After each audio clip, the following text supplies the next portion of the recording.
للتحالف الكردستاني ولدولة القانون والائتلاف الوطني، أو مجموعهم ما يسمى بالتحالف الوطني ولجبهة التوافق. هذا كله يمكن أن يكون أساس في تشكيل من نقطع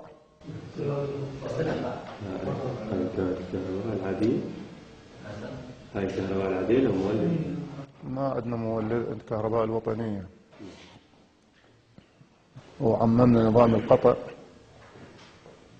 المشكلة عندنا مولدة بس ما صلحوها لسه. الناس من تطلع تقول يا انتم قاعدين بالتبريد ومرتاحين وما عندكم مشكلة ولا تنقطع عليكم الكهرباء.